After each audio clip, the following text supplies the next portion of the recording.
I'd been looking forward to this camping trip for months. It was a chance to escape everything: work, the daily grind, and the usual distractions of city life. A weekend in the wilds of the United Kingdom, alone, in a quiet corner of the countryside. I'd spent a lot of time researching the perfect spot, somewhere remote, where I could pitch my tent, build a fire, and just enjoy the simplicity of nature. I was 30 years old, fairly experienced with camping, but I wasn't one to take unnecessary risks. I had all the right gear: tent, sleeping bag, stove, plenty of food, and I was excited to disconnect. The campsite was in a secluded part of the Lake District, not far from Keswick, where few people ventured. I had made sure of that by picking a spot deep in the woods, a place most tourists would overlook. It seemed perfect, peaceful, quiet, isolated. The weather was crisp when I arrived, a cool breeze cutting through the trees, but nothing that would ruin the weekend. I parked my car in the small, gravel parking area just outside the woods and loaded up my backpack. It was a short walk to the campsite, about a mile or so through the trees. As I made my way into the woods, I noticed how still everything was. No birds singing, no rustling in the leaves, just the sound of my footsteps crunching on the ground. By the time I reached the clearing, it was getting late, but there was still enough daylight to set up camp. I picked a flat spot next to a small stream, the sound of water flowing quietly in the background. The trees around me were thick and tall, their branches creating a canopy overhead, blocking out much of the sky. It was the kind of place that felt almost too perfect, like it had been waiting just for me. Setting up the tent didn't take long. I unrolled my sleeping bag and set up my stove, boiling some water for tea. The air was cooling off now, and I started a small fire in the fire pit I'd built, making sure to keep it under control. I sat there for a while, sipping my tea, watching the flames dance. There was something peaceful about it, but also something strange in the air. It was like the silence around me was a little too thick, the kind of quiet that makes you hyper-aware of every little sound.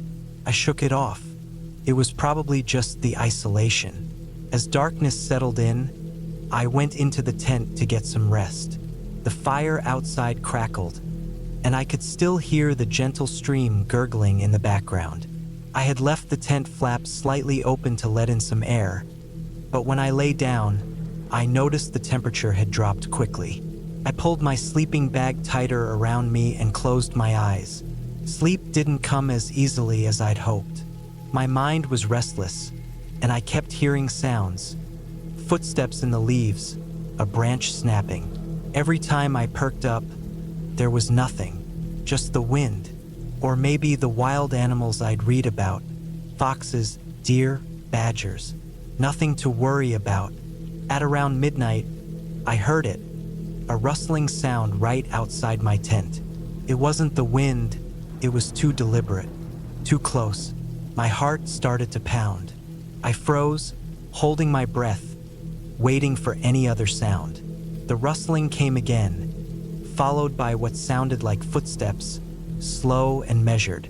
The hairs on the back of my neck stood up. I lay there trying to make sense of it. My first instinct was to call out, but I didn't want to sound foolish. There was no reason to panic, right? Probably just a curious animal. But then I heard a voice, a low, gravelly voice, too faint to make out the words, but close enough that I could feel it on the back of my neck. Panic started to build in my chest. I had a knife with me, but the thought of using it on a person felt ridiculous. What would a person be doing out here in the middle of the night? I grabbed my flashlight, turned it on, and shined it through the mesh of the tent. Nothing. The beam flicked across the dark woods, the shadows playing tricks on me. No movement, but the feeling didn't go away. I waited for what felt like hours, the tension in my chest making it hard to breathe. Eventually, I convinced myself it was nothing, just my mind playing tricks, or maybe a badger rooting around for food. I slowly drifted back to sleep, keeping the flashlight on the ground beside me. The next morning, I woke to a cold mist hanging over the campsite. The sun hadn't fully risen yet, and everything was damp with dew. I rubbed my eyes and stepped out of the tent, hoping that the light of day would put my restless night into perspective. But when I looked around, I noticed something odd. The area where I had set up my camp, the place where I'd left my backpack and gear, looked disturbed. The ground was slightly shifted, as if someone had been walking around it. I crouched down to examine it, and that's when I saw the footprints. They weren't animal prints, at least not any I recognized. They were too large, too human, but they didn't make sense. The toes were too spread out, the tread uneven, and there were more of them, leading away from the tent and deeper into the woods. My stomach dropped. I thought about leaving, packing up, and heading back to the car, but the drive back would be hours. And besides, if I left now, it would feel like I was running away. But something in my gut told me to leave. That unease, that lingering feeling that something wasn't right, wouldn't go away. Instead of packing up and heading straight to the car, I decided to follow the tracks. I needed to know who or what had been out there. So, I grabbed my pack, threw on my boots, and headed off into the woods. The tracks led me deeper, to an area I hadn't seen before. The trees were denser here, and the mist made everything seem otherworldly. The air was thick and damp. I walked for what felt like miles, the tracks winding through the underbrush, until I came across something strange. A small, abandoned cabin. The wooden structure was dilapidated, the roof caving in, windows shattered. It looked like it had been untouched for years. I approached cautiously, the hairs on the back of my neck standing up again. There were no signs of recent life, but something about the cabin made me uneasy. I stepped closer, peering through the broken window. Inside, it was empty, except for what looked like a pile of old blankets in the corner. I was about to turn away when I noticed something on the floor near the door. A boot. Not just any boot, one that looked identical to the one I had seen in the footprints. I backed away slowly, my heart pounding in my chest. I turned around and tried to make my way back to the campsite, but the further I walked, the more the unease grew. It wasn't just the sight of the cabin that bothered me now. It was the feeling that I was being watched, the unmistakable sense that I wasn't alone. When I got back to my campsite, the place felt different, felt violated. I couldn't explain it, but it was like everything had changed in the few hours I'd been gone. The fire pit, which I had doused before I left, was now smoldering again, and in the ash, there were fresh footprints. I didn't waste any time. I packed up everything, threw it all in my car, and drove off without looking back. The road felt longer on the way back, the woods on either side closing in. I kept expecting someone to appear in the rearview mirror or to hear footsteps behind me, but nothing happened. By the time I reached the nearest town, the sun was setting, and the tension finally began to ease. I don't know who or what had been out there, and I don't want to know. What I do know is that I've never been back to that part of the Lake District. The woods hold too many secrets, and some things are better left undisturbed.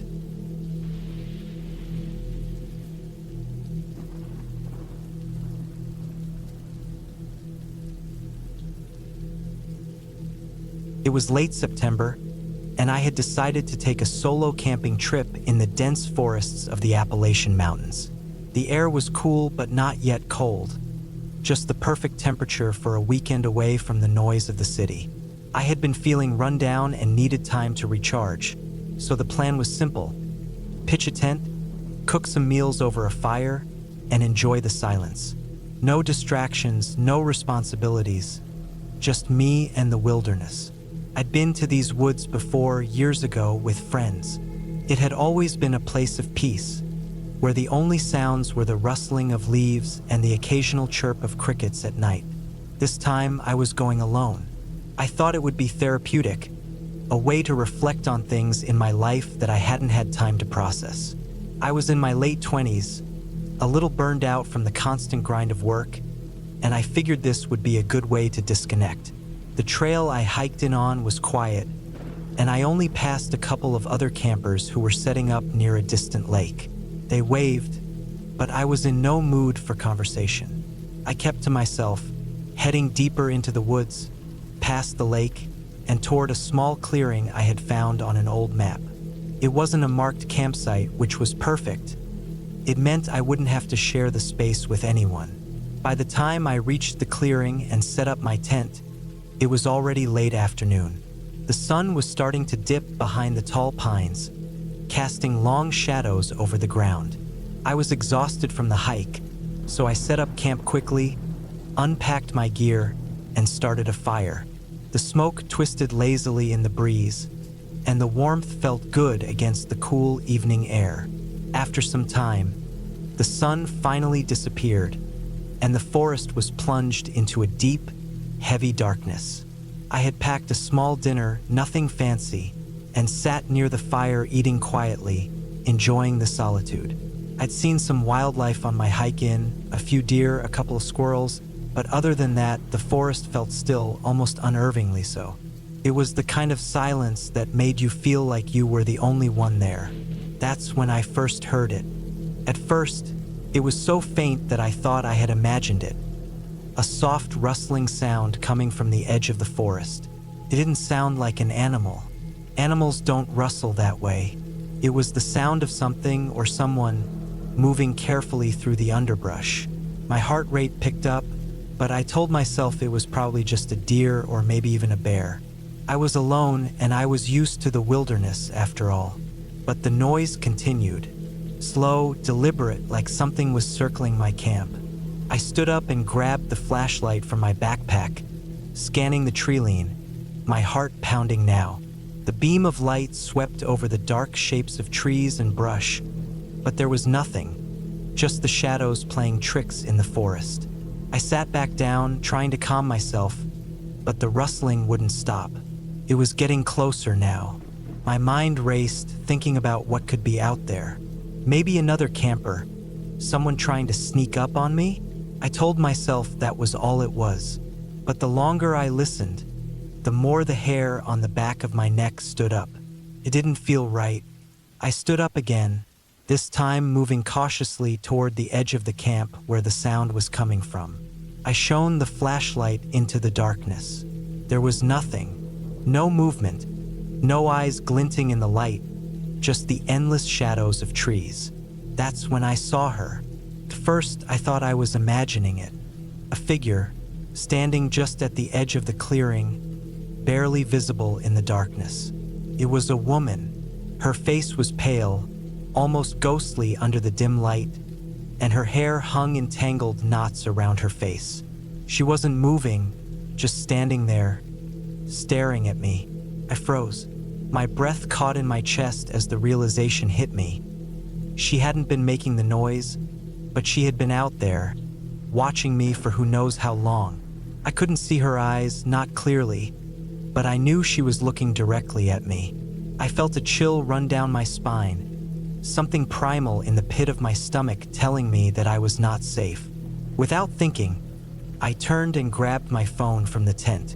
The screen was almost dead, but there was just enough power left to make a call.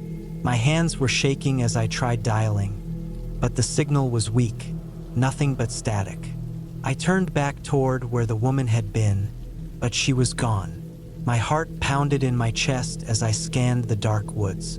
There was no sign of her, no movement, nothing. Just the distant whisper of the wind and the soft crackle of the fire. I stayed up for hours, the fire burning low, my nerves on edge. I couldn't shake the feeling that she was still out there, lurking just beyond the light, waiting for something. The whole night felt wrong. Every snap of a twig, every gust of wind had me jumping at shadows. But eventually, exhaustion won out. I huddled in my sleeping bag, hoping that sleep would bring relief, but it didn't. My dreams were filled with her face, pale, hollow, and unblinking, just staring at me from the edge of the trees. When I woke up the next morning, the sun was just starting to rise, and the forest was alive with the sounds of birds and insects. I had barely slept, but the first light of day gave me a sense of relief. The eerie feeling was still there, though hanging in the air like a thick fog. I packed up my tent quickly, not bothering to make breakfast. I just wanted to leave. As I hiked back down the trail, I couldn't shake the image of her from my mind. Had I imagined her, or had she really been out there? I kept telling myself that it was just my mind playing tricks on me, but the unease settled in my chest, tight and unyielding. By the time I made it back to the parking lot and my car, I felt a strange sense of calm. The normal world felt so far removed from that dark, silent forest, and I wanted to forget everything that had happened.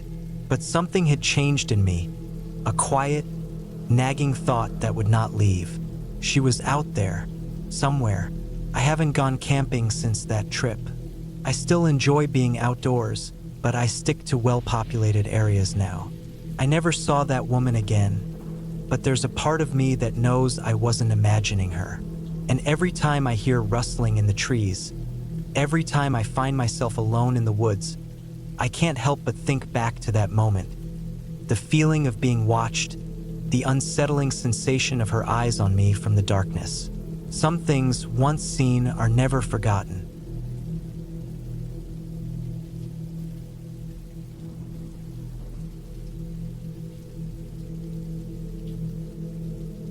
The rain hadn't stopped for hours, a constant downpour, the kind that makes everything feel like it's sinking into the earth, with no escape from the wet cold.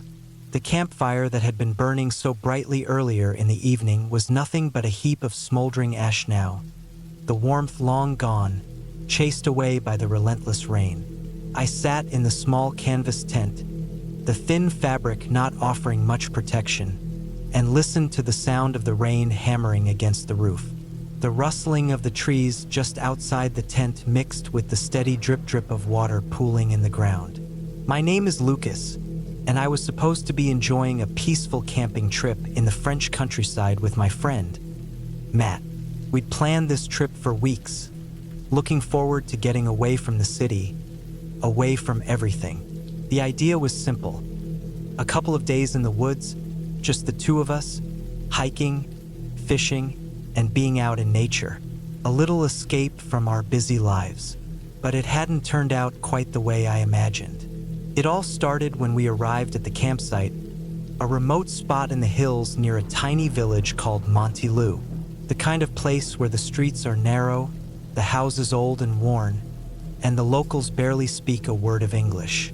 Matt and I had driven out from Paris, the 4-hour drive turning into 6 thanks to some bad weather and getting lost in the winding country roads. The rain had started to pick up as we made our way up the mountain, and by the time we reached the site, it was coming down in sheets. Still, we set up camp. The tent was pitched, the fire was lit, and for a brief moment, we were content. Felt like an adventure, but then things started to go wrong. It was around dusk when we heard the first strange noise. Matt and I were sitting by the fire, the smell of wet earth mixing with the smoke of burning wood. We both froze when we heard it. A faint rustling in the trees, something moving just beyond the edge of the camp. At first, I thought it was just the wind, or maybe an animal, but there was something off about it. The sound wasn't random. It was deliberate, like someone was walking through the woods, trying to stay hidden. Matt, always the practical one, didn't seem too concerned. He shrugged it off and tossed another log onto the fire, the flames flickering higher. But I couldn't shake the feeling that we weren't alone. The woods were too quiet, and I didn't like how everything seemed to be holding its breath. Probably just some animals, Matt said, trying to convince himself as much as me. I nodded, but I wasn't so sure. As the night wore on, the rain began to fall heavier, and the temperature dropped. We retreated to the tent, our clothes damp and our shoes caked in mud. The sound of the rain was deafening, drowning out everything else. Inside the tent, we huddled in our sleeping bags, both of us silently trying to fall asleep, but the tension from earlier still hanging in the air. It wasn't until I started to drift off that I heard the noise again, a tapping sound, not on the tent but on the ground outside. Slow, deliberate, like someone was walking around the campsite. I didn't say anything to Matt. I didn't want to worry him, but I couldn't shake the feeling that something was wrong. The night passed slowly, the rain never letting up, and when morning finally came, I was exhausted. I stepped out of the tent, the cold air biting at my skin as I surveyed the campsite. Everything looked normal at first glance. Wet, muddy, and quiet, but there was something I couldn't quite place. The trees seemed to loom a little too close, their branches swaying in the wind, their shadows stretching unnaturally across the ground. Matt had already started breakfast, the smell of burned toast and coffee filling the air. He seemed unfazed by the night's events, acting like it was just another camping trip. But I wasn't so sure. Something felt off. The tension in the air from last night hadn't disappeared. "We should go out and do some hiking today," Matt said, flipping the toast over the fire. "Get out of this place for a while."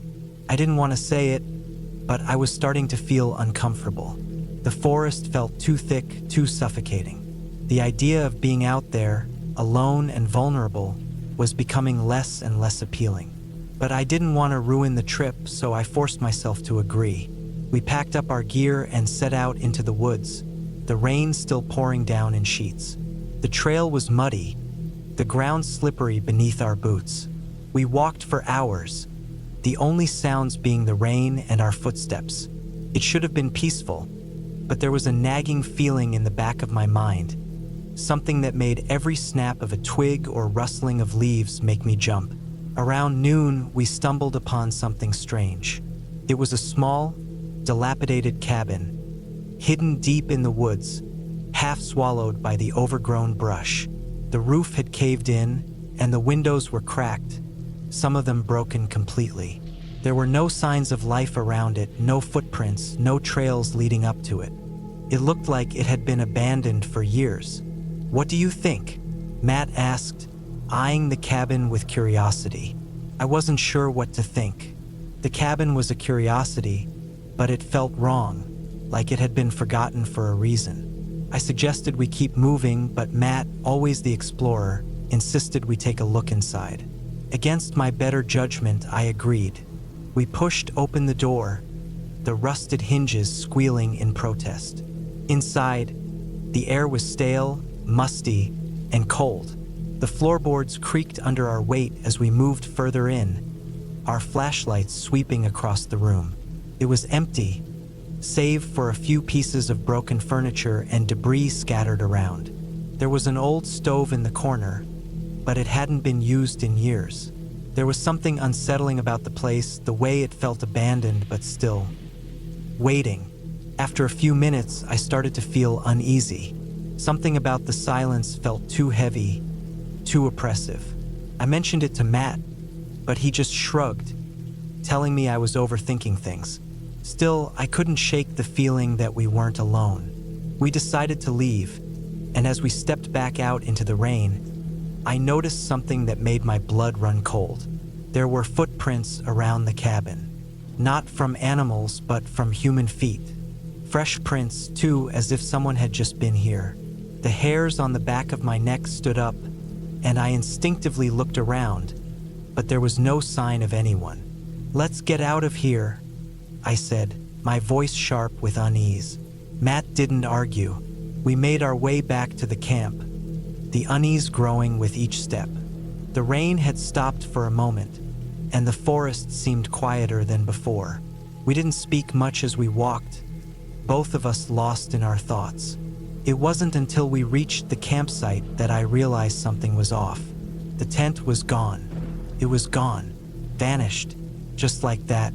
There was no sign of it anywhere, no trace of where it had been. My heart pounded in my chest as I looked around, panic beginning to set in. Matt was silent beside me, his face pale. We searched the area, calling out for the tent, but there was no sign of it. It was like the forest had swallowed it whole. I checked the area where the tent had been set up, and I found something strange. A small, muddy footprint leading into the woods. Someone had been here.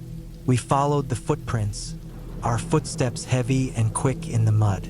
The trail led us deeper into the woods, winding through trees and over rocks, until it brought us to the edge of a steep ravine.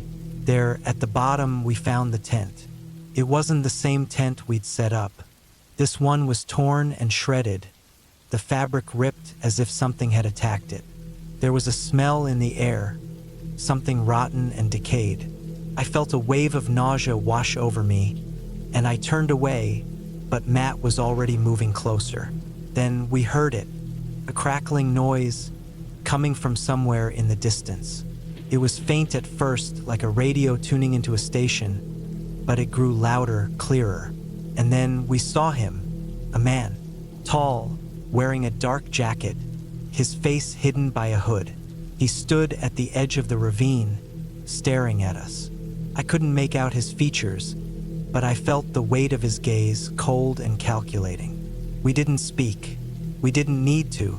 The moment I saw him, I knew we had to get out of there. Slowly, we backed away, keeping our eyes on him. He didn't move. He just stood there, watching us. I don't know how long we stood there, but eventually, the man turned and disappeared into the woods. We didn't waste any time after that. We made a run for it, scrambling back through the woods and down the trail to the nearest road. We didn't stop until we reached the village of Montilou. There, we found a small inn and we stayed the night. The next morning, the sun was out, the air crisp and clean. It felt like a different world from the one we had just escaped. We never spoke about what happened. Matt didn't want to, and I didn't have the words, but we both knew something had happened in those woods. Something we couldn't explain. We never went back.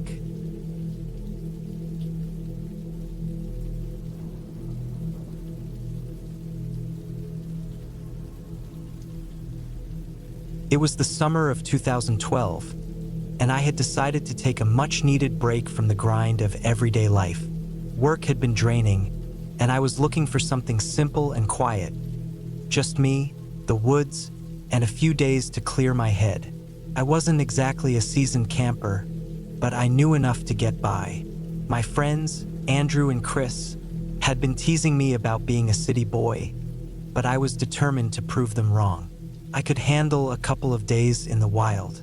We drove out from our hometown in Washington State to an old, abandoned campsite near the edge of the Olympic National Forest.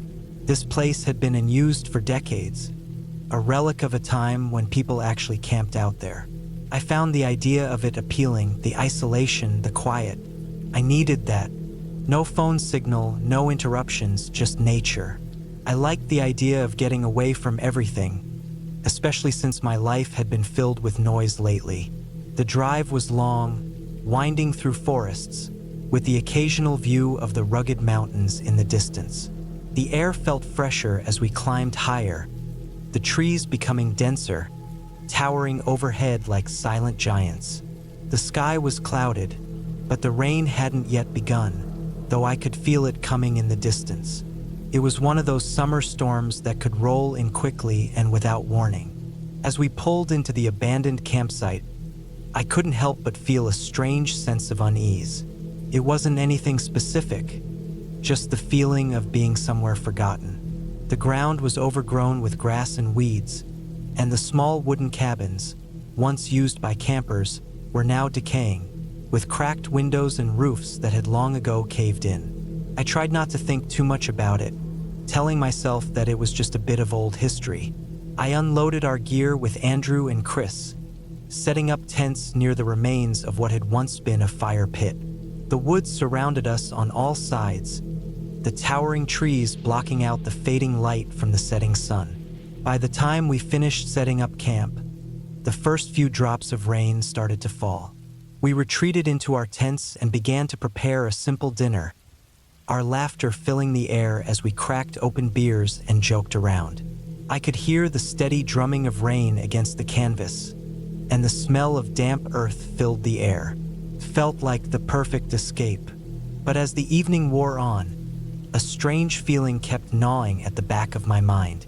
The forest around us felt too still. There were no animals, no rustling of leaves in the wind, no sounds of insects, just silence, broken only by the sound of rain and the occasional crack of thunder in the distance. I tried to ignore it, telling myself it was just the isolation playing tricks on my mind.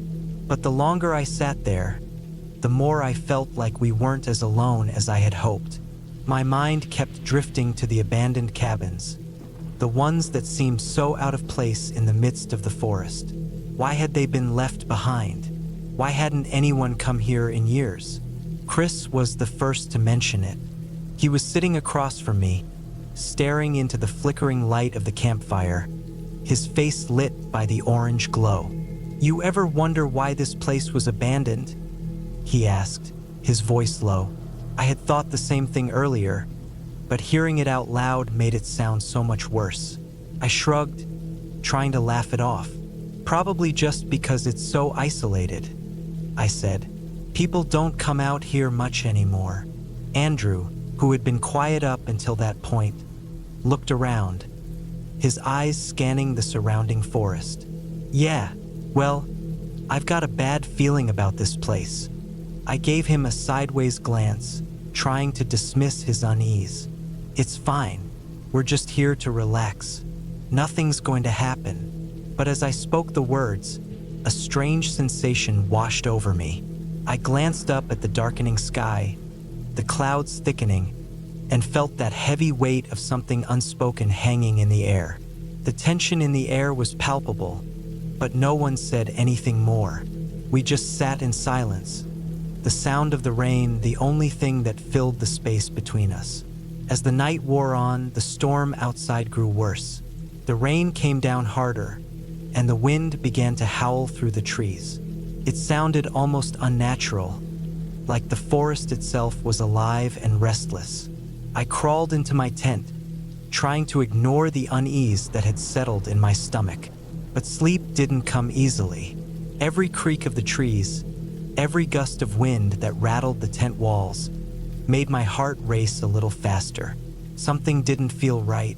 At some point, I must have drifted off, though I wasn't sure when. I woke up suddenly, the sound of something heavy hitting the ground outside my tent jolting me upright.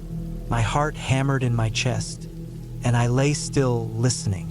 The rain continued to fall, but now there was another sound. A soft thumping, like footsteps, just outside the edge of the camp.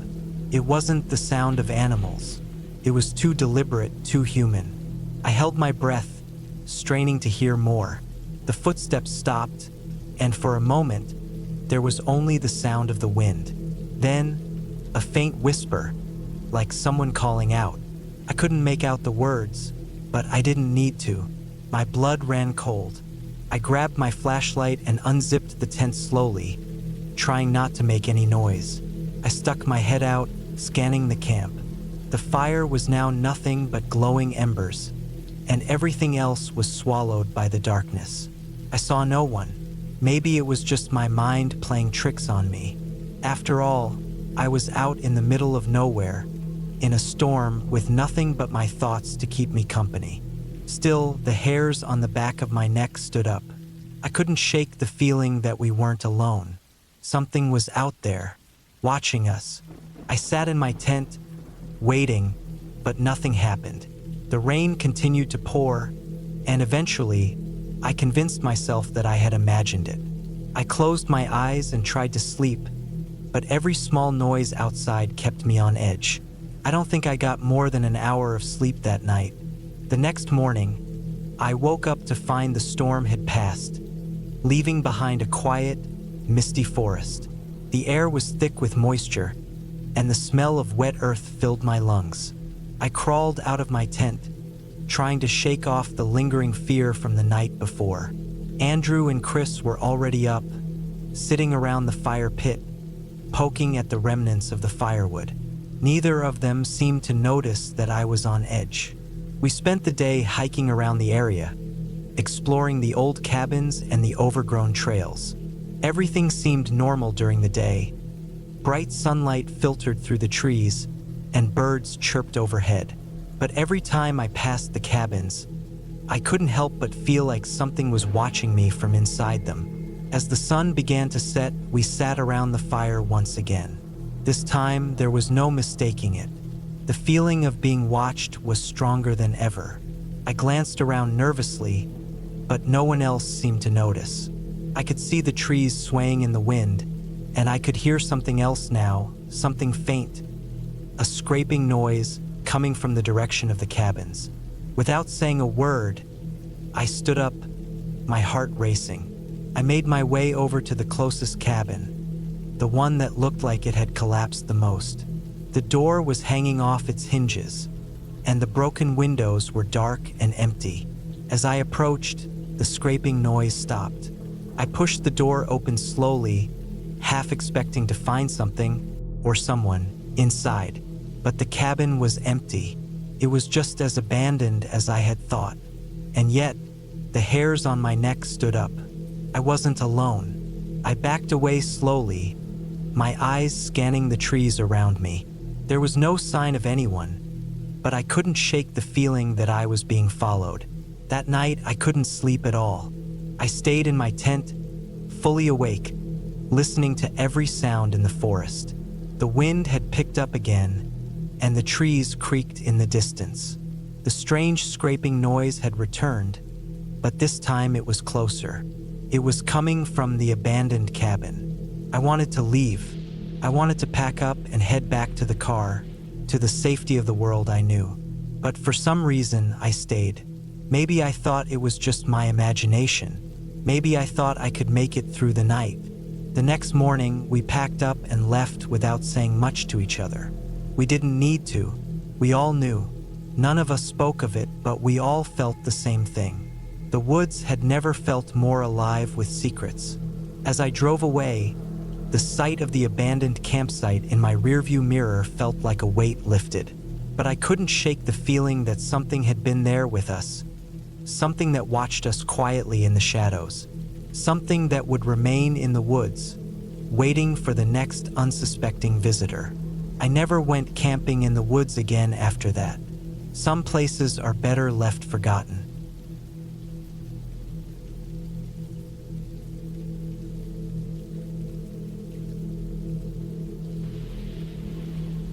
I had always loved camping.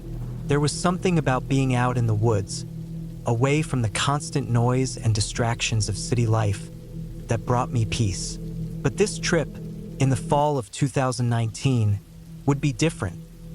Something I couldn't have anticipated, no matter how many nights I'd spent in the wilderness before. I'd planned this camping trip as a solo retreat. It had been a rough year. Between work stress and personal issues, I needed to clear my head. The spot I chose was in a remote part of the Adirondacks. Quiet, secluded, and just far enough off the beaten path that I knew I wouldn't run into anyone. I arrived around mid-afternoon, unloading my gear from the back of my old truck. The weather was crisp but clear, with a slight breeze that rustled the last few leaves still clinging to the trees. It was the perfect kind of day for hiking and setting up camp. I set up my tent by a small stream, the sound of the water adding to the calmness of the place. I didn't mind the isolation. I relished it. As I got the fire going that evening, I noticed how the sky quickly darkened. The sun seemed to drop behind the trees so fast it felt unnatural. Before long, the woods were bathed in darkness, the only light coming from my fire and the stars above. The night settled in, and I sat by the fire, cooking some canned beans, the smell of the food filling the air.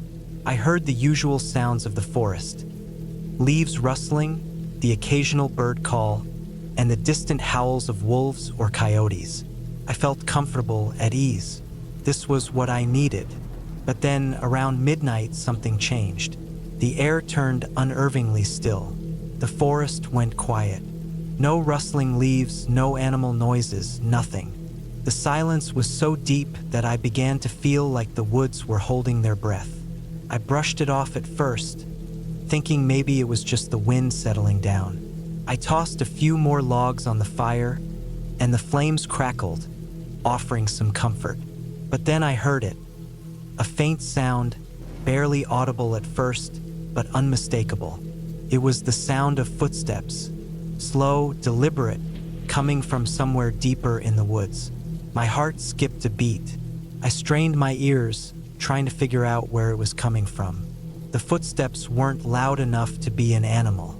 It sounded human. I stood up, my hand instinctively reaching for the flashlight at my side. I didn't want to overreact.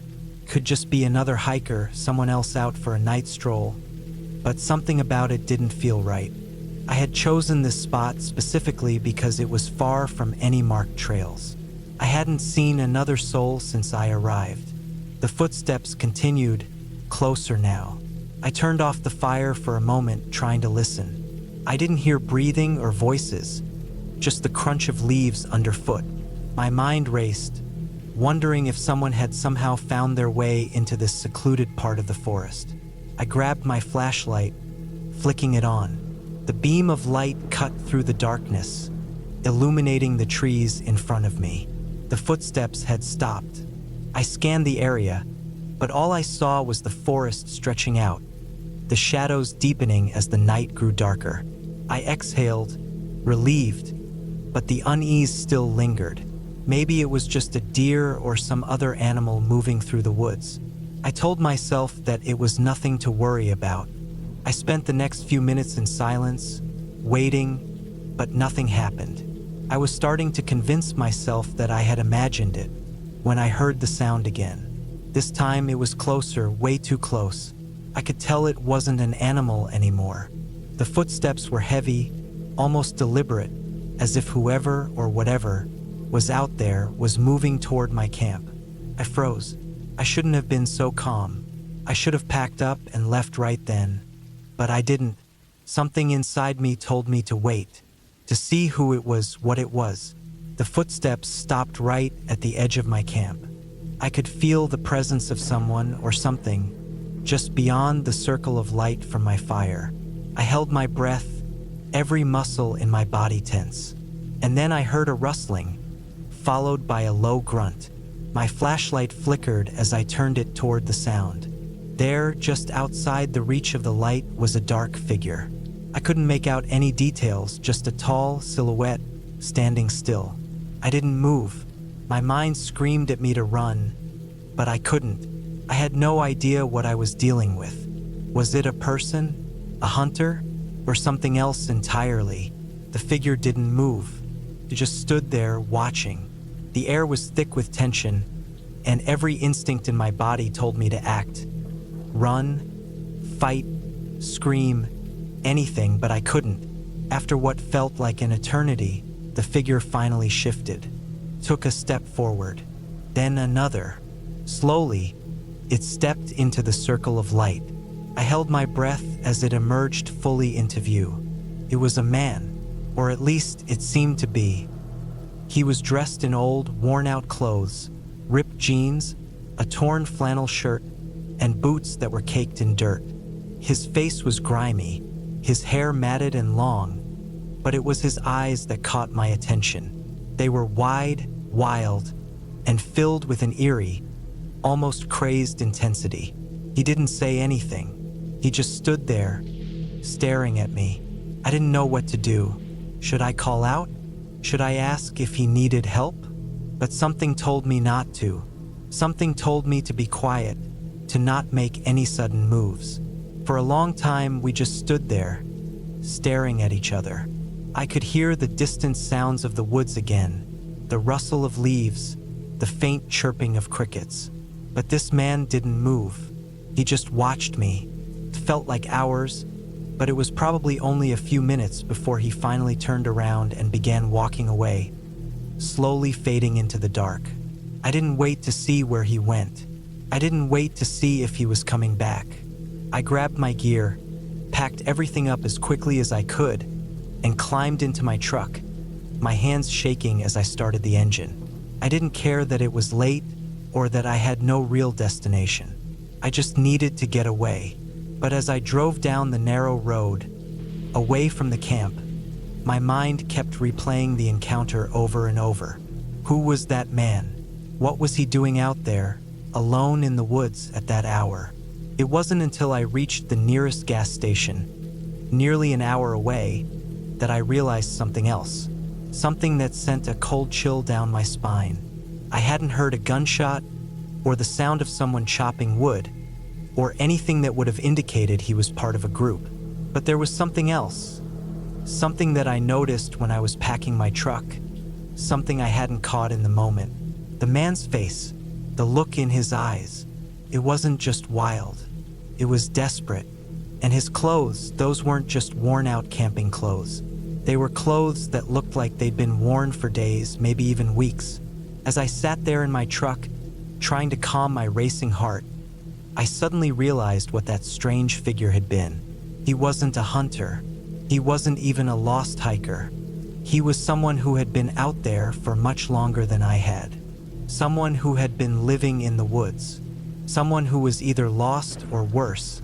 Someone who had no intention of leaving. I drove the rest of the way home without stopping, without looking back.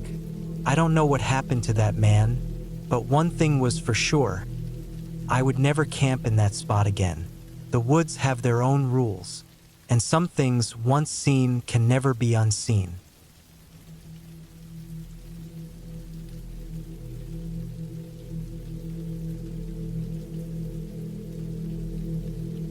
I remember that camping trip as though it were yesterday.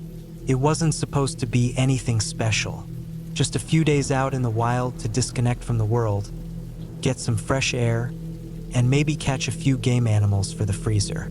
But as much as I wanted it to be a peaceful retreat, the forest had other plans. The year was 2023. I was 31 years old, and after years of living in the city, I had finally managed to carve out a little bit of space for a trip with a close friend. His name was Mark. We'd known each other since college, and over the years, we'd done a lot of hunting and camping together. But this time, we decided to push further into the wild, further than we'd ever been before. The location was a remote stretch of the Blue Ridge Mountains, tucked away in a part of Virginia where few people dared to venture. It wasn't marked on any tourist maps, and the closest town was nearly a 3-hour drive away. Our gear was packed. Our plans were simple. Camp, hunt, and relax. No phone service. No distractions. Just the wilderness and us. We set out early on a Friday morning, driving through miles of winding roads, leaving behind civilization. The air felt different as we approached the base of the mountains. Cleaner, sharper, and with the scent of pine and wet earth hanging in the air. By the time we reached the campsite, the sun was starting to set behind the peaks, casting long shadows over the forest floor. We set up camp near an old hunting cabin, a dilapidated structure that looked like it hadn't seen any real use in decades. The wood was weathered, and the roof sagged in places, but it gave us a sense of comfort. We weren't too far from the cabin, but far enough to still feel isolated. We unpacked our gear and set up a fire ring. As the fire crackled to life, I couldn't help but notice how quiet it was out there. Not just quiet like the city when everyone's asleep. This was a silence so deep, it almost felt suffocating. There were no birds calling, no rustling of leaves in the breeze, no distant sounds of wildlife. Just the fire popping and the occasional crack of a branch under the weight of something unknown. That first night, we didn't do much besides eat, drink, and talk. Mark was an experienced hunter, but we were both aware of how isolated we were. The idea of running into other people out here was almost laughable. This was wilderness territory, untamed and untouched. The next morning, we woke up before the sun and made our way into the forest. I remember the trees seemed taller than I'd ever seen before, their trunks thick and gnarled, reaching up toward the gray sky like twisted fingers. It was cold, the air biting at my skin, and the ground was wet with the dew of the night.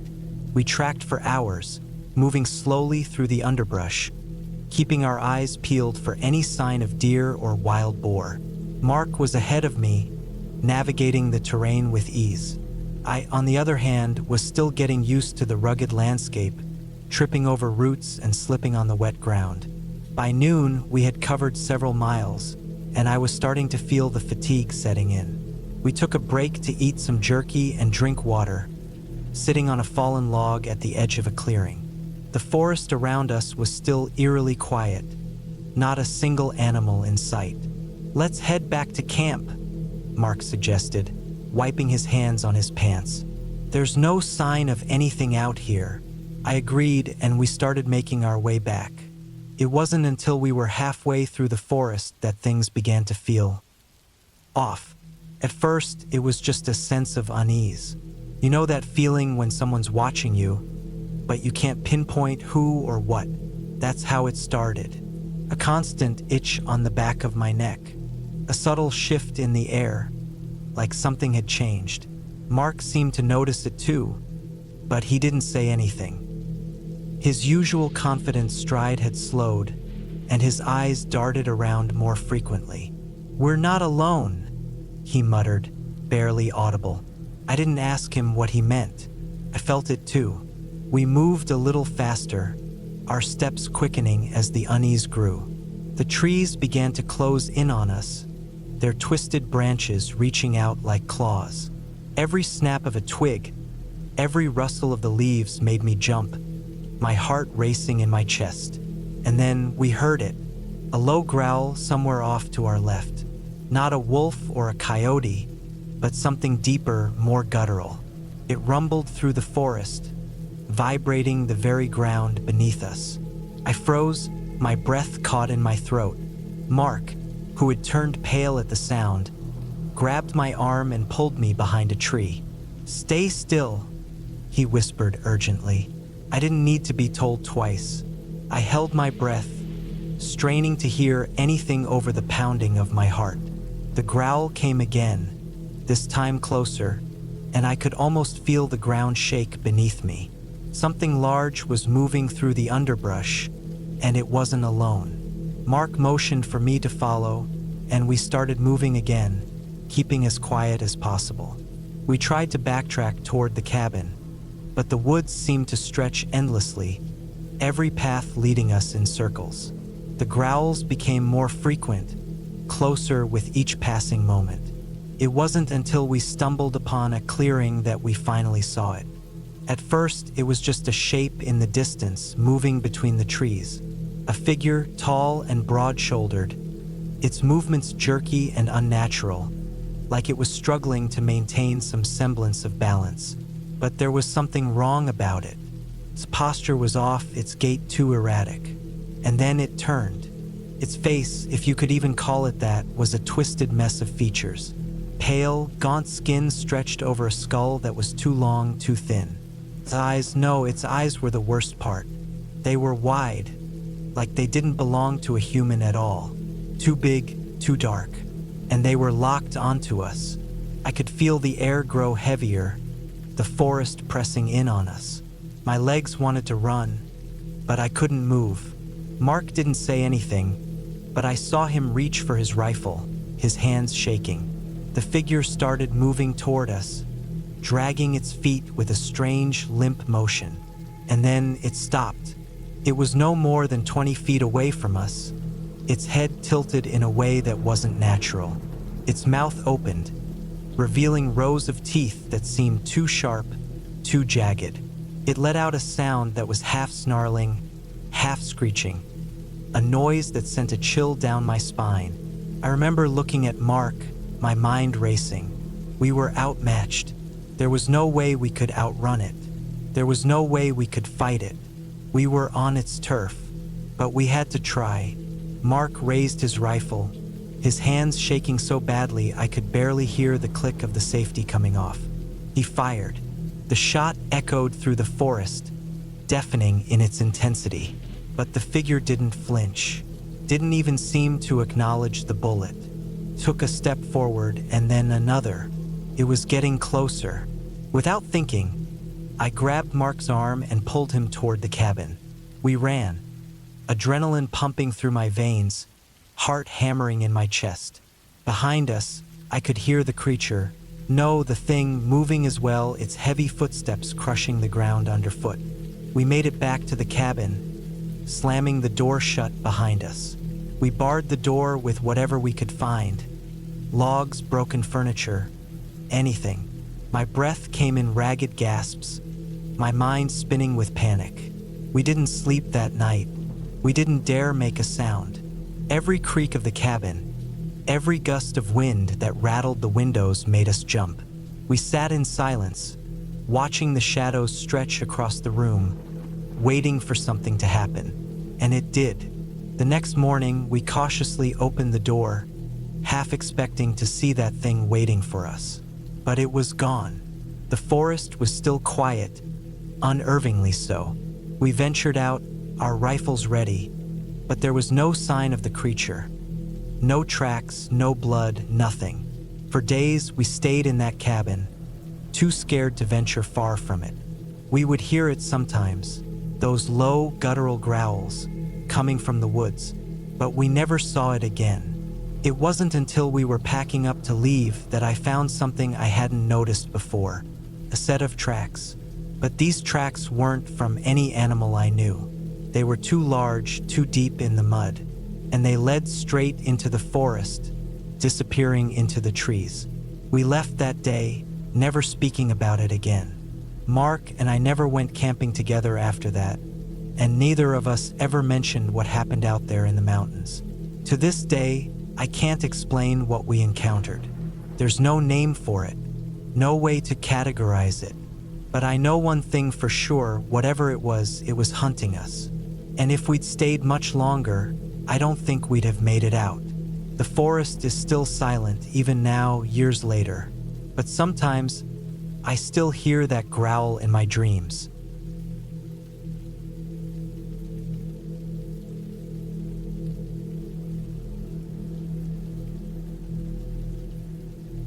It was a quiet Friday evening in late October when I made the decision to camp alone at a small, rural cemetery about a 2-hour drive from my place. The kind of cemetery that's been forgotten over time, tucked away on the outskirts of a quiet town, bordered by dense woods. I had been driving for what felt like forever, the leaves in the trees beginning to turn, casting the landscape in shades of orange, yellow, and red. It was the sort of place people pass by and forget, a place that holds its stories in silence. I wasn't trying to get away from anything, not really. I just wanted some solitude, something different. The idea of camping out in the open, under the stars, surrounded by history, intrigued me. The cemetery was small, with crumbling gravestones and a few old oak trees scattered around. Some of the headstones had been weathered so much that they were hard to read. The graveyard itself felt isolated, just the right amount of distance from any sign of life. I parked my truck at the edge of the cemetery, where the path leading to the graves met a small clearing. The ground was slightly uneven, the grass wild in places, but I figured it was as good a spot as any to set up my tent. The air was cool, and the ground felt damp under my boots as I stepped out of the truck and began unloading my gear. The only sounds were the rustling of the trees and the distant chirping of crickets. I could feel the weight of the stillness in the air. Setting up camp didn't take long. I unrolled the tent and staked it to the ground, then laid out my sleeping bag inside. The light was fading quickly, and I could feel the temperature dropping. I gathered a few fallen branches from around the cemetery and built a small fire near the edge, just far enough from the graves that it didn't feel disrespectful. The flames flickered to life, casting a warm glow around me. I sat back, watching the fire crackle and feeling the peacefulness of the place settle around me. As the darkness deepened, I pulled a jacket on and sat beside the fire, eating a simple meal. The only company I had was the occasional owl hooting from the trees and the gentle rustle of the wind through the leaves. There was something comforting about the isolation, something serene in the quiet. I hadn't planned on staying up too late, but as the hours passed, I found myself lingering by the fire, the shadows from the flames dancing across the gravestones. I don't know when it started, But eventually, I began to notice something. The air, which had been still all night, seemed to shift. There was a faint sound, almost like footsteps, coming from the edge of the woods. At first, I brushed it off as an animal or perhaps the wind shifting branches, but the sounds didn't stop. It was like someone was walking around, carefully, just out of sight. I told myself not to overthink it. This place was quiet, but it wasn't exactly off limits. It was a public cemetery, after all. I tried to dismiss the thought, but my instincts were on edge. I stood up from my spot by the fire and walked toward the edge of the clearing, near the first row of gravestones. The sounds stopped as I got closer, but my nerves still hummed with unease. I didn't want to admit it, but I felt like someone, or something, was watching me. My eyes darted around the cemetery, scanning the darkness between the gravestones. There was no one there, but the feeling of being observed wouldn't go away. I told myself to calm down. It was probably just my imagination. People had passed through here during the day. Maybe someone had just wandered off for a walk or had gotten lost. But then I saw it. A figure just beyond the trees at the far side of the cemetery. A shadow, tall and thin, standing motionless, watching me. It wasn't anything definite, just a dark silhouette against the trees. My heart skipped a beat. The figure didn't move, and I stood frozen, unsure whether to move toward it or away. I blinked, and when I looked again, the figure was gone. Just like that, it had disappeared. My breath came out in a slow exhale, and I felt the weight of my pulse in my ears. I must have imagined it, I told myself. It was probably just the shadows from the fire playing tricks on me. I stood there for a few more minutes, waiting for something, anything, to break the tension. When nothing happened, I turned back to the fire, trying to shake off the odd feeling in my stomach. It had to be nothing, right? Just the nerves of being alone in such a quiet, isolated place. But then I heard it again. A footstep, clear and deliberate. This time it was closer. I spun around, my heart thudding in my chest. I couldn't see anything in the dark, but the sound of someone moving, stepping carefully on the ground, was unmistakable. I thought about the truck, the keys in my pocket, the distance between me and the nearest town. My mind raced, calculating the best way to handle whatever this was. I took a deep breath, trying to steady myself. Maybe it was just another person who had wandered in, someone with bad timing. I took a few steps toward the edge of the cemetery, straining my eyes in the dim light. That's when I saw it again. A shadow, tall and thin, moving among the gravestones, but this time, it wasn't standing still. It was walking, slowly, deliberately, towards me. I felt a chill run down my spine. This was no accident. The way it moved, so calculated, so deliberate, made my stomach drop. I had no idea who it was, but I could feel the tension in the air. The hairs on the back of my neck stood up, and for the first time that night, I felt truly afraid. I backed up slowly, keeping my eyes locked on the figure, but it didn't seem to be in any hurry. It moved between the graves like it knew exactly where it was going, as though it had been there before. The feeling of being watched was overwhelming. I turned my back to the fire and walked quickly toward the tent, my breath coming faster now. My instincts screamed at me to leave, to pack up and get out of there. But I didn't know if that was the right move. If it was just someone else camping out or wandering through the cemetery, then I'd look foolish for overreacting. The footsteps grew louder, and I broke into a full run toward the tent, fumbling with the zipper as my hands shook.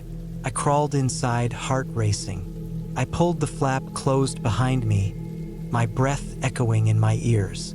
My mind was spinning, trying to make sense of everything.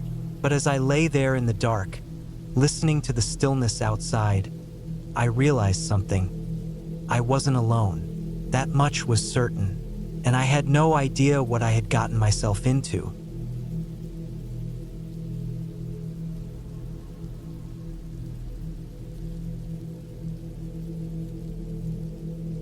It was supposed to be a peaceful weekend. I hadn't planned for anything more than a few days of hiking, campfires, and maybe some fishing. Just me, a couple of friends, and the woods. The kind of thing where you forget the noise of the world and get back to something simple. You know, the kind of camping where the hardest decision is whether to eat your granola bar before the hike or after. But that was before we arrived at the campsite. Before things started to feel wrong. I had met Sean and Derek a few years ago when I started working at a small tech company. We weren't the best of friends, but we got along fine. And when Derek suggested a camping trip up in the foothills, I was up for it. The weather was perfect, and I hadn't been out in the wilderness in a long time. Felt like the kind of thing I needed, a break from my usual routine. We left early on a Friday morning, packed up our gear, and made the 2-hour drive to the site. The place was far enough out of town that you couldn't see any houses. No streetlights, no sound from the highway, just the quiet hum of the trees swaying in the wind and the occasional bird overhead. It was exactly what we were looking for, peace and solitude. The campsite itself was nestled between a thick line of pine trees, just off a narrow trail that led deeper into the woods. We set up the tents near a stream, where the sound of running water was soothing and gave a sense of comfort. After setting up the camp, we got the fire going and spent the evening talking, roasting marshmallows, and enjoying the view of the sun setting behind the hills. Nothing felt off about the place at first. It was only after nightfall when things began to shift. We sat around the campfire for hours, sharing stories, when Derek, always the one with the wild ideas, started talking about creepy stuff. It wasn't unusual for him to bring up a good ghost story or something about local legends. He was a big fan of anything that made people uneasy. I didn't mind it. Sometimes it was fun to get spooked. "Hey, you guys ever heard of the guy they call the Wood Man around here?" Derek asked, his voice lowered like he was telling us something serious. I wasn't sure what he meant, but Sean leaned forward, his curiosity piqued. I had no idea where this was going. "Well, apparently, there's this guy who stalks campers in the woods," Derek said, grinning. "They say he's been around for years, just waiting for someone to slip up. He'll watch them from the trees, make sure they don't know he's there, and when the time's right, well, let's just say no one ever sees him coming." I rolled my eyes, trying to brush it off. Sounds like a myth, but Derek wasn't done. He went on about how there had been several disappearances in these woods over the years. People who'd gone missing without a trace. Sometimes it wasn't just hikers who disappeared. It was hunters, 2 men with rifles who never came back. The way Derek told the story, it sounded like something straight out of a horror movie. "You know," I said, trying to shake the tension from my body, "the more you talk, the less I want to go to sleep." The conversation switched to something else, but I couldn't help but feel a nagging sensation in the pit of my stomach. The woods were beautiful, but as I looked out into the blackness beyond the firelight, they felt too quiet, almost like they were holding their breath. I tried to brush it off and crawled into my tent, telling myself that it was just the normal nervousness that came with being out in nature. But sleep didn't come easily that night.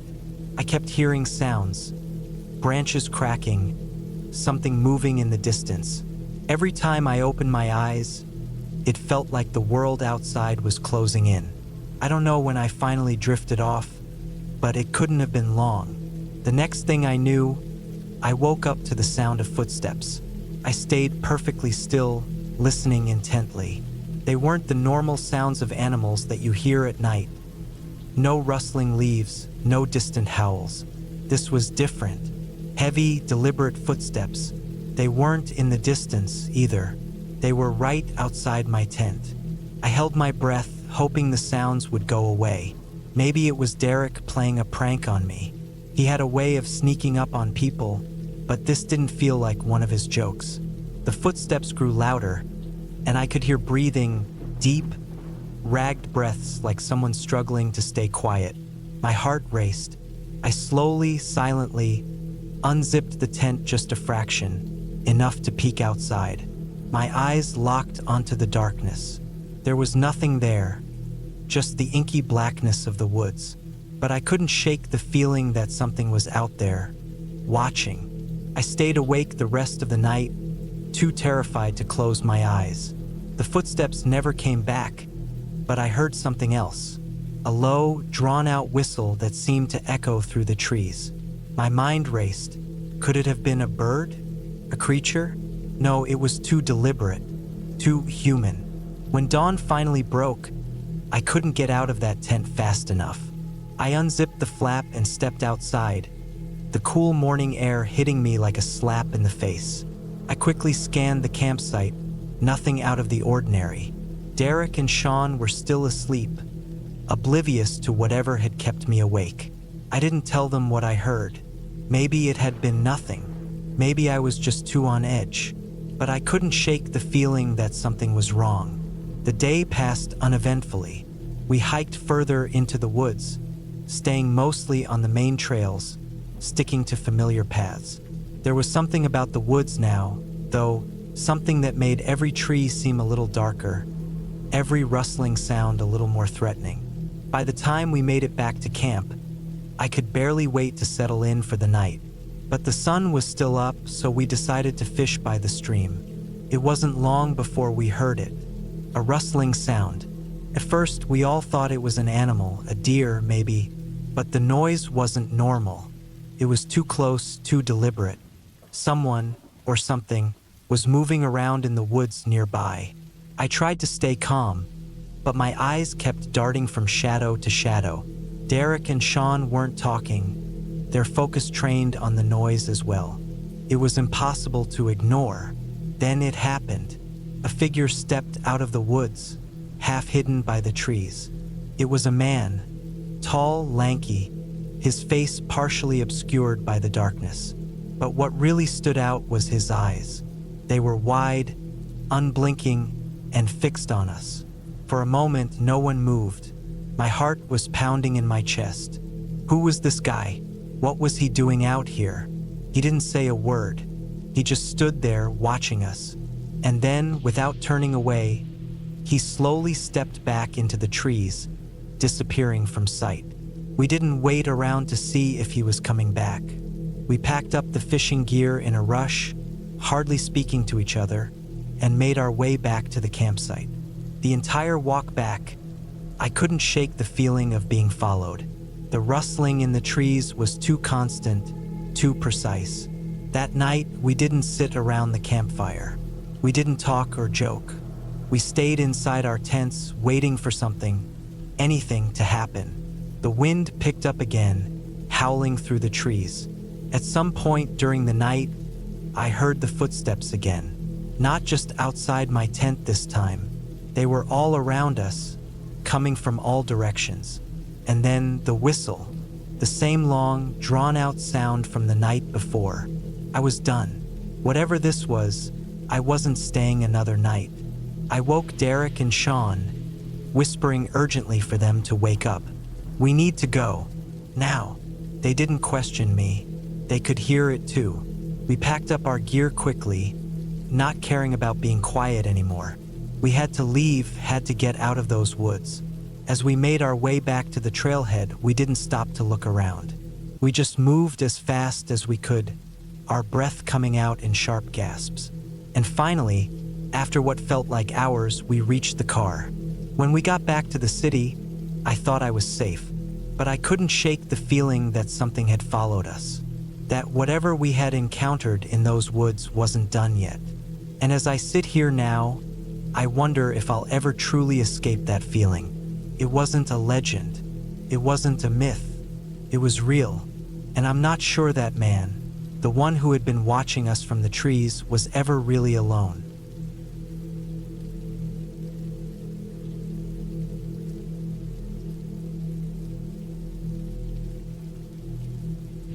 It was supposed to be a simple weekend trip. Just me, my tent, and the quiet of the forest. I had always been the type to enjoy solitude, and the woods had always provided the escape I needed from the bustle of everyday life. The kind of escape that felt real, not like the crowded beaches or busy parks where you can never really get away from people. This time, I picked a secluded spot near the edge of the forest, far enough from any hiking trail or campsite. A place that looked untouched by the hands of others. I had been planning this for weeks, just a weekend, really to unwind. I wasn't expecting anything strange. Nothing out of the ordinary, just me and my thoughts. There's something calming about the rhythm of nature, about being surrounded by trees and the occasional sound of wildlife in the distance. I arrived just before sundown. The air was crisp, and the sky had that perfect orange hue as the sun dipped behind the treeline. The cool breeze rustled the leaves, and I felt that familiar sense of peace settle over me. I found a spot, set up my tent, and started a small fire to keep me warm as the temperature dropped. There was nothing around but trees for miles, and for the first time in a while, I felt truly alone. The night stretched on, and I sat by the fire, poking the wood with a stick. The flames flickered in the dark, casting long shadows that danced across the ground. I felt the quiet settle deeper, until it almost felt like the world had completely stopped. The kind of silence that presses in on you, thick and palpable. You can hear every rustle of leaves, every snap of a twig, like the forest itself is breathing. Around midnight, I heard something. At first, it was barely noticeable, just a faint rustling, like someone moving through the brush. I paused, listening. The sound stopped as soon as I perked up, and for a moment, I thought I was imagining things. It's common for animals to wander around at night, after all. But then I heard it again, a little closer this time. The leaves crunched underfoot, unmistakable. I stood up slowly, reaching for the flashlight in my bag. I didn't want to make any sudden movements, in case it was just a deer or something else harmless. But then I heard it again, a branch snapping nearby, like something bigger was moving through the woods. I couldn't help myself. My heart started to beat a little faster. My instincts told me it wasn't a normal animal. The sound was too deliberate, too heavy. For a moment, I stood still, listening to the forest. The wind had died down, and all I could hear was the pounding of my own heart. The quiet stretched on for what felt like ages. The only sound the crackling of the fire and the occasional rustle in the distance. I grabbed the flashlight, flicking it on, and scanned the trees around me. The beam sliced through the dark, revealing nothing but shadows. But I couldn't shake the feeling that I wasn't alone. That's when I saw it. Between the trees, far in the distance, I noticed a figure, a man. His silhouette was tall, but there was something off about him. He was standing still, staring straight ahead, unmoving. The beam of my flashlight reflected off his eyes, and for a moment, I froze. The man didn't move, didn't acknowledge the light. He was just there, watching. I blinked, and when I looked again, he was gone, as if the darkness had swallowed him up whole. I shook my head, trying to dismiss it. Maybe it was just a trick of the light. Maybe I had imagined it. But something told me I hadn't. My instincts told me to pack up and leave right then. But that wasn't an option. I was miles from the nearest town, and the sun had long since set. The night was my only company, so I sat back down by the fire, trying to calm my nerves. The air had grown colder, and the fire crackled louder than before.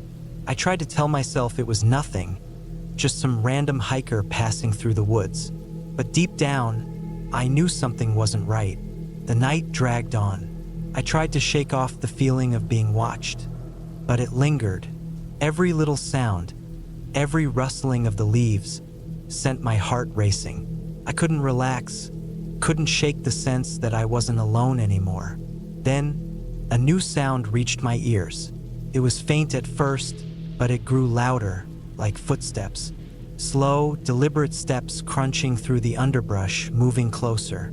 They weren't hurried, not panicked, just methodical, like someone who had all the time in the world. I grabbed the flashlight again, my hands shaking. The beam swept through the darkness, but there was nothing. No movement, just the soft sound of the night around me. My breath came in shallow gasps as I listened, straining to hear anything. The footsteps stopped. For a while, everything was still, and then it came again, this time closer. I stood up quickly, heart hammering in my chest. My thoughts raced. Was it the same figure I had seen earlier? Or was it someone else? Another camper, maybe? But who would be out here this late at night, in the middle of nowhere? I turned around in a circle, trying to spot anything that might explain the sounds. The forest was still dark, the trees whispering in the wind, but the footsteps kept coming, slowly, methodically. And then I saw it again, a shadow, this time much closer. A figure moving just beyond the reach of my flashlight's beam, but there, unmistakably. I could feel my pulse quicken. I should have left. I should have packed up and run back to the car, but something held me in place. Fear? Curiosity? I don't know. The figure stood still for a moment, just outside the range of my light, and then it moved again, this time toward me. Every instinct in my body screamed to flee, but my legs wouldn't move. I was frozen, my flashlight trembling in my grip. The shadow kept getting closer, moving with an unnatural slowness, as if it was savoring every moment. And then I saw it. The figure wasn't just a man. His clothes were ragged, torn, as if he had been out in the woods for days. His skin was pale, almost sickly, and his face was gaunt, stretched tight over his bones. His eyes were dark, wide, unblinking, locked on me. He didn't say anything. He didn't need to. The way he moved, so slow, so deliberate, made my stomach churn. I finally forced myself to move, stumbling backward into the trees, away from the figure. My heart was pounding in my chest, and my breaths were shallow. I didn't know what to do. I didn't know what was happening, but I knew I had to get away from him. The man's eyes never left me as I backed away. He didn't speak. He didn't move any faster. He just kept coming step by slow step. And then I heard something else. Behind me, in the distance, I heard the sound of a vehicle, an engine humming in the night. I didn't know if it was a truck, a car, or something else entirely, but the sound brought a rush of relief. Someone else was out here. I turned and ran, not looking back. I didn't care what it was anymore. I just had to get away. I ran for what felt like miles, pushing through the underbrush and branches, not stopping until I saw the headlights of a car in the distance. It was a park ranger driving slowly down the trail, no doubt searching for lost hikers. I flagged him down, breathless and terrified. He didn't ask questions, just gestured for me to get in. As I climbed into the truck, I glanced back at the woods. The man, or whatever he was gone. But I didn't feel safe. Not yet. The ranger drove me back to the nearest town, where I could finally breathe again. I didn't tell him everything. Didn't need to. I knew no one would believe me. But the truth is, I'll never forget that figure. The way his eyes followed me, the slow, deliberate steps he took toward me in the dark. I don't know what he wanted or why he was out there, but I know one thing for sure. I never want to find out.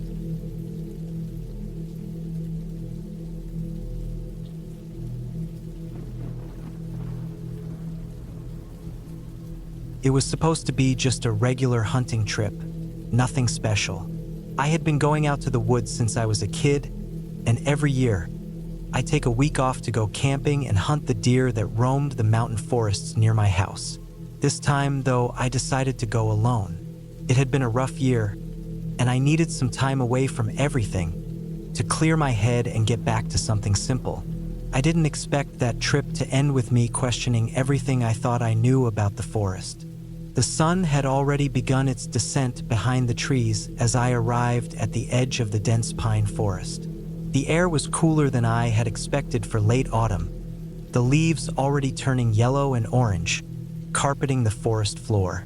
My boots crunched against the dry, fallen leaves as I walked toward the spot I had marked out for the night. The place was tucked away in a remote corner of the forest, far enough that no one else bothered to camp there. It was a quiet place, where the sound of traffic or voices was swallowed up by the thick woods.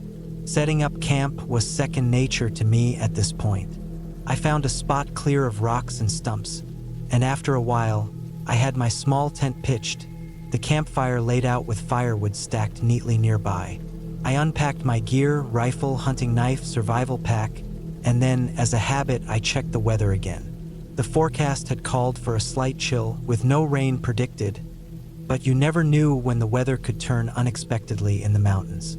As night fell, the air grew colder, and I stoked the fire, watching the flames flicker and crackle. I pulled a thick jacket around my shoulders and sat down on a log, the smell of pine and smoke filling my senses. There was no sound now except the occasional rustle of branches overhead and the crackling of the fire. It felt peaceful, and that's exactly what I was looking for. A chance to recharge and forget about everything for a while. The first few hours of the night passed without incident. The fire cast long shadows that danced against the surrounding trees, and I had just started to doze off when I heard something. A snap, the unmistakable sound of a twig breaking underfoot, coming from the woods to my left. At first, I thought it was just an animal, deer maybe, or even a bear.